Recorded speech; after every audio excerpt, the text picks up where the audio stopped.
J'étais déjà psychologue clinicien et psychothérapeute lorsque j'ai rencontré l'analyse psycho-organique. Ce qui m'a tout de suite attiré dans cette méthode, c'est la façon dont sont synthétisées, de façon vraiment nouvelle et efficace, les psychothérapies du XXe siècle.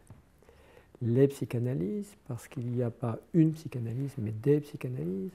La psychanalyse freudienne, avec l'importance du conflit psychique et l'importance de l'infantile. La psychanalyse jungienne, avec l'importance de l'image et du symbole, et nous travaillons beaucoup avec l'image en analyse psycho-organique.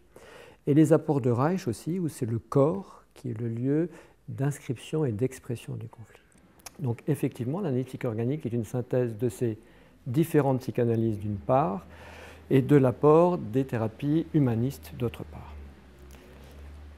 Ce que moi je trouve vraiment remarquable dans l'approche de Paul Boysen, c'est qu'il n'a pas simplement assemblé ces différentes techniques. À partir de ce terreau, il a conçu une méthode nouvelle et des façons de faire thérapeutiques originales et efficaces. Parmi ces concepts nouveaux, vraiment, qu'on rencontre nulle part ailleurs, je parlerai de celui de conséquentiel. De quoi s'agit-il? Nous travaillons avec le fait que constamment, l'être humain cherche à réaliser ses potentialités, à mettre en action ses capacités. Chacun, dans sa vie, sait ce dont il a besoin et ce qui est bon pour lui. Bien sûr, nous pouvons être empêchés de réaliser nos capacités, nous pouvons ne pas toujours vivre ce que nous souhaitons vraiment vivre.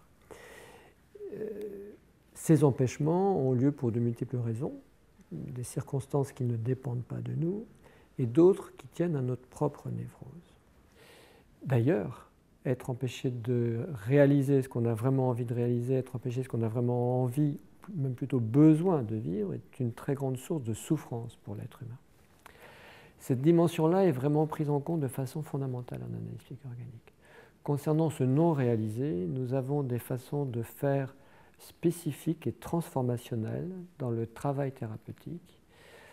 Nous croyons à l'existence d'un noyau sain dans la personne, qui est d'ailleurs à l'origine du processus thérapeutique lui-même.